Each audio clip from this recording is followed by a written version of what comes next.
Hi, and thanks for watching American Insider. We're going to go over what everybody in the mainstream media has been bashing Donald Trump since he's been trying to make our country a little bit safer by preventing for 90 days. We're putting a halt and we're making it a lot harder for people from Syria, Iran, Sudan, Libya, Somalia, Yemen, and Iraq to be able to come into the United States. And so what everybody's saying in the mainstream media, they're saying that this is going to make us not safe. And so I think that's false. I think that's a lie. And so history has a way of repeating itself over time, and it definitely has with the way that the United States has encountered Islamic countries and people that they're fundamental Islamists, that they read the three parts of Islamic literature, which are the Quran, the Sirah, and the Hadith. And so those are the three books, the Quran, the Sirah, and the Hadith, that if you're a true Muslim and you want to make sure you understand your religion and you believe in everything that they teach, you want to read those three books. And those three books, kind of like if you're Christian, you want to read the Old Testament, you want to read the New Testament. Well, it's the same thing with Muslims. With Muslims, you want to read the Quran, the Sirah, and the Hadith. And so when the United States were a brand new country, we didn't have any beef, any wars with anybody. We were brand new. But unfortunately, between 1530 and 1780, we had, according to my data from cityjournal.org, we had about 1.5 million Europeans and Americans that were enslaved in the Islamic North Africa. And so the United States were sending people through the Mediterranean River, and our ships, they were getting stopped, they were getting robbed, and our people were getting enslaved, and we had no idea why. And so it's something that Thomas Jefferson, he had to deal with. Thomas Jefferson ended up scheduling a meeting with one of the leaders, and they had scheduled one of the leaders of the Islamic States. They had scheduled the meeting in Europe. And what the person in Europe had said, to the United States government back in that time, let me know if this sounds familiar. John Adams, he went and he met with Tripoli's ambassador in London in March 1785. And they found out, they were trying to figure out why the barbaric states were attacking their American ships, why they're enslaving our people and our passengers. And this is what they had said. It was written in the Quran that all nations who should not have acknowledged their authority were sinners, that it was their right and duty to make war upon whoever they could find and to make slaves of all that they could take as prisoners, and that every Muslim who should be slain in battle was sure to go to paradise. And so let me know in the comment section below if this sounds like anything that you've heard before from the religion of peace. I'm gonna post a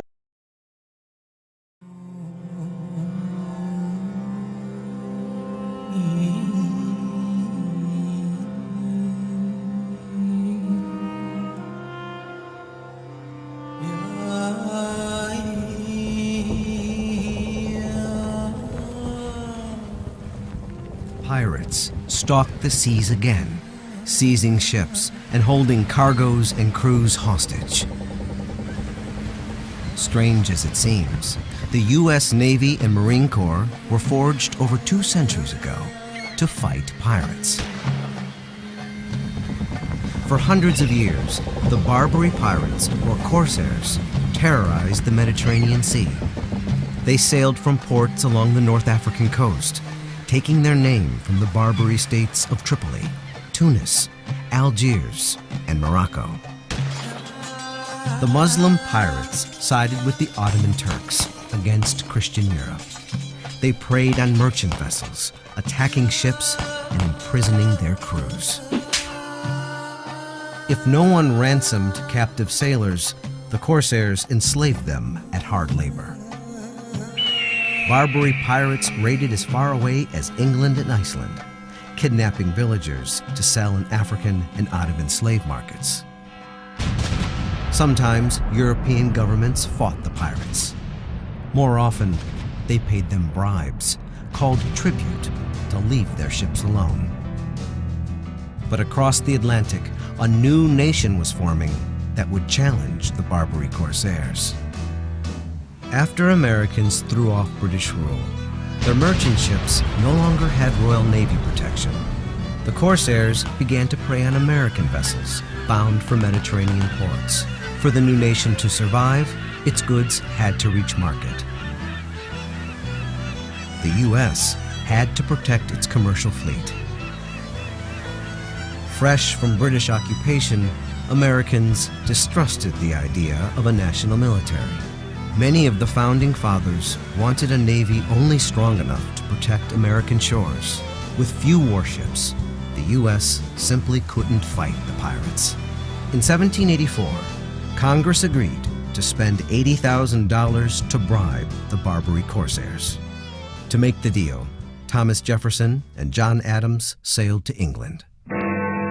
In London, the envoys asked Tripoli's ambassador what gave the Barbary states the right to seize American ships and crews. It was the duty of all believers to make war against the unbelievers, the ambassador replied. Any Muslim slain in battle was sure to go to paradise. But he promised them that payments to Tripoli would guarantee safe passage. So America, too, paid tribute. The corsairs released American captives and agreed to let American ships be. But the attacks continued. As Americans began to lose patience, their leaders debated what to do. Jefferson argued for a stronger navy. It will be more easy to raise ships and men to fight these pirates into reason, he wrote, than money to bribe them. John Adams disagreed. We ought not fight them at all, he said, unless we determine to fight them forever. America resisted a military buildup until bribes to the pirates grew to almost 20% of the national budget. And still American sailors suffered in Barbary prisons. The country's outlook hardened. Congress decided America needed a force that could defend its trade on the world's oceans. In 1794, President George Washington authorized construction of 6 frigates, long-range attack vessels, fast and well-armed. Each would carry U.S. Marines, a force modeled on British troops stationed aboard warships. Now America would have a fighting navy. In 1801, Jefferson became president. Tripoli immediately tested him. Its ruler, Pasha Yusuf Karamanli, demanded more tribute. When Jefferson refused, the Pasha declared war. Only Congress could send Americans into combat. But on his own, President Jefferson ordered U.S. warships to the Mediterranean. After the frigate sailed, he revealed what he'd done. The style of the demand admitted but one answer, Jefferson told Congress. I sent a small squadron of frigates into the Mediterranean. At first, the U.S. Navy fared badly.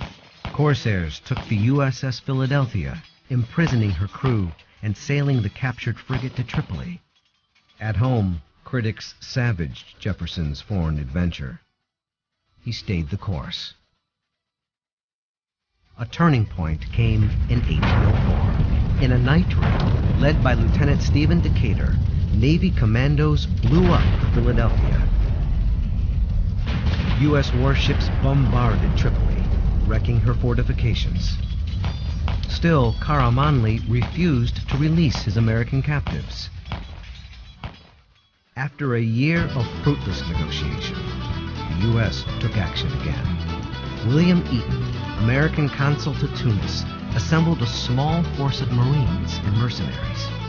In April 1805, Eaton marched his troops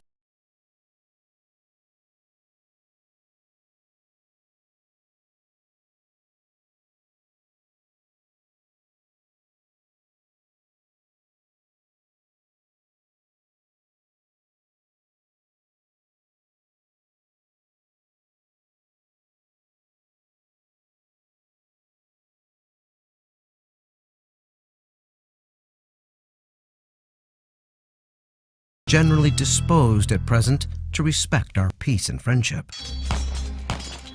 But the corsairs had not ended their attacks. And in 1815, Commodore Stephen Decatur led American fighting men to victory in a second war against the Barbary pirates. This time, the raids stopped for good. The pirate kingdoms were beaten, and a new maritime power had emerged. President James Madison declared, "As peace is better than war, war is better than tribute." The United States, while they wish for war with no nation, will buy peace with none. Today's pirates terrorize the seas as the Barbary corsairs did long ago. With modern weapons and speedboats, they take prizes as large as oil tankers, demanding millions to ransom cargo and crews. Somali outlaws have made the seas off the Horn of Africa the most dangerous in the world, waters through which 30% of the world's oil must pass to reach market. To stop the attacks, a coalition that includes the United States has formed an international task force to patrol the area. And 2 centuries after American sailors and Marines first made their name fighting the Barbary corsairs, they face a new generation of pirates on the high seas.